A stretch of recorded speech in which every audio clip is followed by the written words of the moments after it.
Bonjour à tous et bienvenue sur la première chaîne d'actualité quotidienne qui parle de NFT et de jeux blockchain. Vous le savez, c'est tous les jours, ça dure un petit quart d'heure et pour être sûr de ne rien rater, pensez à vous abonner à la chaîne. Merci beaucoup. La vidéo du jour est réalisée en collaboration avec le site d'information gratuit et dispo en français Cryptonautes. Vous aurez le lien en description. Sur Cryptonautes, vous retrouverez de l'info quotidienne autour donc de la crypto et des NFT, mais aussi des articles plus de fond, des comparatifs, des guides, tout ce qui est aussi nouveaux projets. Il y a aussi beaucoup de nouveaux tokens qui sortent. Vous les trouverez du coup sur Cryptonautes. N'hésitez pas à faire un tour dessus et merci beaucoup pour le soutien. Allez, comme d'habitude, on démarre tout d'abord par un petit récap du marché NFT. Le marché NFT qui est plutôt tranquille aujourd'hui, avec à côté de ça un Bitcoin qui monte à 64 000 $. Et le marché NFT, pour l'instant, lui, c'est un petit peu en dents de scie. L'essentiel de l'activité aujourd'hui, et je pense ce week-end, se fait bien sûr sur Blast. J'en ai beaucoup parlé dans la semaine. Les gens spéculent énormément sur le airdrop de Blast. Du coup, il y a beaucoup d'achats-reventes sur les NFT parce que rappelez-vous, il y a 1 million de points, de gold de points Blast qui sont alloués à ceux qui font de l'achat-revente sur les NFT Blast. On a des plus 40% sur des collections assez connues sur l'écosystème Blast, comme par exemple le Pack Tract, qui est la collection de OSF, un mec très respecté dans l'écosystème NFT. Également aussi, regardez-moi ça, la première collection, Pluto Cats, elle a fait des volumes incroyable, 2500 Ethers de volume. C'est pour ça d'ailleurs qu'en fait, je l'ai pas mise, j'ai pas mis Blast en fait dans mon récap NFT. Parce que actuellement, comme je l'ai dit hier, il y a beaucoup de wash trading, de manipulation de volume. Regardez par exemple un mec qui a mis encore plus de 1 million de dollars juste en fait pour faire de l'achat-revente sur la collection Pluto Cats. C'est vraiment du grand n'importe quoi et du coup c'est très difficile de prévoir encore plus que d'habitude les marchés NFT parce que là en fait c'est juste des jeux de baleines et en plus on a peur aussi que ça que ça contamine le côté Ethereum parce que par exemple ici on a un nouveau tools qui permet pour la faire très courte, de créer, de répliquer un NFT sur Ethereum, notamment dans ces collections-ci, Mutant Ape, Azuki, Moonbird, etc. Des gods aussi d'ailleurs, et donc ça permet en fait d'amener donc entre guillemets ces NFT sur la blockchain Blast pour faire quoi? Pour farmer ces fameux gold de points, mais pas que ça, parce qu'il y a aussi un nouveau truc qui vient d'arriver, donc c'est pour ça que je pense que Blast, ça va continuer à être la folie. D'autant qu'ils ont sorti un nouveau truc qui s'appelle le jackpot. Et en fait, à chaque bloc, on a une chance de gagner quelque chose. Des points, un peu d'éther, ou alors carrément aussi des gold de points. Il y a deux sortes de points différents. Allez voir la vidéo que j'ai faite, je crois, avant-hier, où justement j'explique comment farmer ce airdrop de Blast, qui est évidemment très lié au monde des NFT, parce que c'est backé par les mêmes gens que Blur, et donc voilà, c'est vraiment très très lié tout ça. C'est un truc très intéressant, ça drive beaucoup de volume. Pour participer au jackpot, il faut, entre guillemets, soft stacker 8 assets, NFT ou tokens de l'écosystème Blast. C'est très rapide à faire, ça peut aussi éventuellement farmer d'autres airdrops de l'écosystème Blast, des protocoles DeFi, etc. En plus de ça, ça déclenche un nouveau multiplier parce qu'en fait on a des points sur Blast quand simplement on a de l'argent sur la blockchain Blast, même si on fait rien, on gagne quand même des points au fur et à mesure et ces points peuvent être multipliés par différentes actions et par exemple on a de nouveau deux multipliers qui se déclenchent avec le côté jackpot. D'une part si on stack, si on soft stack un NFT, d'autre part si on soft stack aussi un token, une crypto. Également aussi il y avait un nouveau multiplier qui est ici, Socialfy. D'ailleurs c'est pour ça que je me suis inscrit sur District One qui est un peu une sorte de Discord pour l'écosystème Blast. Bref, rendez-vous service, allez checker ce qui se passe côté Blast. Il y a aussi beaucoup de choses qui sont gratuites. Et si jamais, retournez voir ma vidéo que j'ai faite il y a 3 jours et qui s'appelle donc Mega Airdrop Blast. Et comme je disais, c'est un petit peu le gros focus côté NFT actuellement, avec aussi bien sûr le retour, la continuité du retour plutôt, parce que ça a commencé je crois il y a 48 heures, des NFT sur Bitcoin, des NFT ordinales, notamment avec des collections comme par exemple Runepups et Blob qui sont ici et qui ont fait des volumes incroyables. Et donc c'est pour ça qu'ils se retrouvent dans le top 3 des NFT qui ont fait le plus de volume, toutes blockchains confondues aujourd'hui. En 1, on a Runepups, en 3, on a Blob, et en deuxième position, on a des Gods. Des Gods, rappelez-vous, cette collection qui était leader sur l'écosystème Solana, qui était partie sur Ethereum, c'était vraiment une grosse erreur. Et depuis hier ou avant-hier, en tout cas c'est très récent, on peut désormais bridger, et d'ailleurs aussi débridger, on peut faire les deux, on peut faire des allers-retours entre Solana et Ethereum, et donc forcément ça redrive une grosse dynamique autour de tout ça. C'est pour ça que les Gods, ils ont encore fait un plus 16%, on est quasiment aussi sur un x2 sur la semaine, c'est assez fou. Donc ils sont à 3 Ethers sur le côté Ethereum, et côté Solana, ils sont à 62 sols. seul, donc c'est également aussi en plus de 10%. La question d'ailleurs que les gens se posent, c'est est-ce que les DeGods, qui sont environ à 20 sols des Mad Lads, justement pourraient dépasser ces Mad Lads, qui est un petit peu le blue chip de la blockchain Solana. Alors bien sûr, on a le créateur de Mad Labs qui s'est exprimé et qui a dit non, écoutez les gars, il n'y a pas de compétition, il n'y a rien, on peut très bien tous coexister, aucun souci. Mais c'est vrai que les gens se disent oui, le but c'est que DeGods dépasse Mad Lads. En tout cas, ce qui est sûr, c'est que ça bouge beaucoup côté DeGods. Mais surtout, ce qui contribue à cette nouvelle dynamique autour des gods, c'est moins le bridge que le fait qu'on gagne plus 50% de diamants en bonus sur Magic Eden. Et je vous le rappelle, les gens farment beaucoup, mais alors beaucoup, les diamants sur Magic Eden parce que ces diamants vont donner un jour un gros airdrop, le airdrop d'une nouvelle crypto. La crypto NFT, rien que ça, donc évidemment c'est très attendu, et donc je pense que c'est aussi pour ça que les gods marchent aussi bien. Et si jamais aussi la meilleure vente NFT depuis hier, c'est le CryptoPunks numéro 5034 qui a été vendu à quasiment 200 000 $.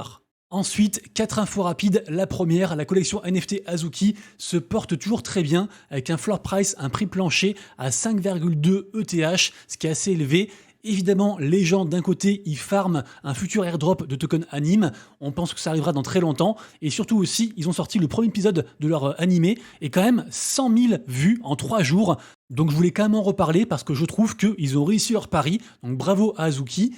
Deuxième info, c'est ça, je suis en train de dig, on me l'a conseillé. Alors, je sais pas encore trop comment le prendre, mais sachez que c'est de la tokenisation de whisky et qu'apparemment c'est un des leaders du marché. Donc voilà, je me renseigne sur DigiCask. Si vous kiffez le whisky avec modération, n'hésitez pas à aller voir. Demain, on a un mint très intéressant sur Bitcoin qui s'appelle Antisocial Frogs. Donc ça coûte pas grand chose, ça coûte 0,0016 Bitcoin. Par contre, il y aura une grosse guerre, je pense, parce qu'il y a une grosse phase publique où c'est en mode premier arrivé, premier servi. Je crois que c'est à 18h de mémoire. Donc voilà, rendez-vous demain pour ça. Ça peut être intéressant. Et quatrième info, c'est ça. Rappelez-vous, je vous ai dit que j'allais quitter la France parce que j'en avais marre pour plein de raisons différentes. Allez voir mon tweet, j'en ai beaucoup parlé. Et quand même, on va faire d'abord un crochet côté Malte, parce que Malte, écoutez, fiscalité arrangeante côté crypto. Je pourrais aussi garder ma boîte en France. Il y a une grosse influence chrétienne et je suis catho. Également aussi, c'est une île avec du soleil, avec des plages. Apparemment, les gens sont sympas. Et donc voilà, il y a encore plusieurs arguments, mais ce qui fait que je vais passer une semaine à Malte, je pense semaine prochaine avec ma femme, pour voir si peut-être Malte pourrait répondre à nos besoins pour y résider à l'année et donc commencer une nouvelle vie. Ensuite, côté jeu blockchain, est-ce que ça y est, est-ce que c'est enfin le moment tant attendu depuis genre au moins 1 ou 2 ans? Vraiment, c'est un délire. Artefact pourrait lancer le projet Incubation pour le 7 mai, donc dans seulement 3 jours. Incubation, qu'est-ce que c'est? En fait, c'est les œufs qui vont éclore. Je rappelle que Artefact, c'est une boîte qui a été rachetée par Nike. Ils ont une collection principale qui s'appelle Clonix. Et après, ils avaient fait une seconde collection qui s'appelle donc les Animus, qui sont ici, donc ces fameux œufs. Ces œufs, apparemment, seraient reliés à un projet gaming qui serait un Pokémon-like. Donc ces œufs se sont écroulés parce que vraiment, ils ont géré ça, mais comme des branquignoles. Le floor price s'est écroulé. On était encore à 0,12 Ether il y a quelques jours. Donc là, du coup, suite à l'annonce, petit pump, on est à 0,17. Plusieurs fois, ils ont fait le coup, ils ont annoncé un truc et au final, il n'y avait rien derrière. Donc voilà, méfiance, mais peut-être qu'on verra enfin le Pokémon de Nike arriver, le Pokémon Web3 by Artefact. Je vous remettrai bien sûr juste en dessous le lien du site officiel Animus, donc ce projet un peu fou qu'on attend depuis tellement longtemps. Vous le verrez, on a plein d'infos, on a des vidéos, on a les différents Pokémon, enfin les différents Animus. Vraiment, il y a beaucoup de choses. Jusqu'à présent, c'était que théorique, et là, peut-être que le rêve va arriver. Donc voilà. Vraiment, c'est un truc à suivre. Ensuite, je vous le redis, surveillez bien ce qui se passe côté Xterio. C'est un gros studio gaming qui est backé par Binance Labs, qui d'ailleurs va sortir aussi un token. Et donc, il y a plein de phases différentes sur plein d'écosystèmes différents et plein de jeux différents pour farmer en fait leur prochain token, le token Xter.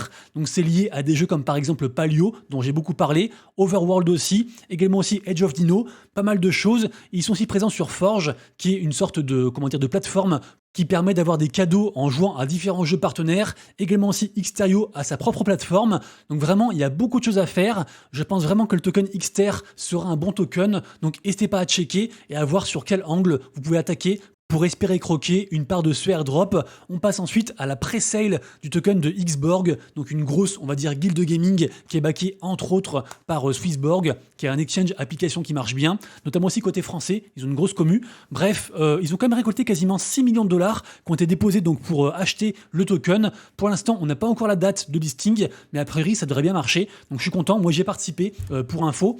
Ensuite, rappelez-vous, pour ceux qui sont encore dessus, il y a un gros jeu qui avait cartonné il n'y a pas si longtemps que ça, le jeu Heroes of Mavia, qui est un peu une sorte de Clash of Clans, on va dire ça comme ça. C'est franchement un jeu qui marchait bien. Ils avaient fait aussi d'ailleurs un gros airdrop. N'importe qui avait créé un compte avait reçu genre 100 tokens, un truc comme ça. Peut-être que je dis n'importe quoi, mais moi aussi j'avais reçu le token, mais je me rappelle plus combien. Bref, le token en tout cas se porte pas si mal. Il est à 4,12 $. Il remonte bien la pente. Et demain en fait, on a une grosse mise à jour avec l'arrivée de ce qu'ils appellent la marketplace Ruby. Donc tout ça pour dire que en fait ce jeu type Clash of Clans marche bien à tous les égards, côté gameplay et côté aussi token économie. Donc pourquoi pas du coup tester, le jeu semble bien marcher et donc c'est cool et c'est assez rare pour souligner parce que souvent quand un projet va sortir, quand il va sortir son jeu ou alors la vente de ses NFT ou de son token, ils tabassent niveau marketing, ils en mettent plein les yeux. Il y a un gros départ en fanfare et encore plus quand il y a un token qui va arriver et après ça s'essouffle et pour l'instant c'est pas le cas de Heroes of Mavia. Donc bravo à eux. On parle ensuite de 2 prochains free mint qui arrivent très bientôt. Le premier, c'est le jeu Legend of Arcadia, dont j'ai parlé, je crois, la semaine dernière. C'est un jeu de cartes qui est backé, entre autres, par Animoca Brands. Et donc, le projet, le mint, les NFT arrivent pour le 7 mai.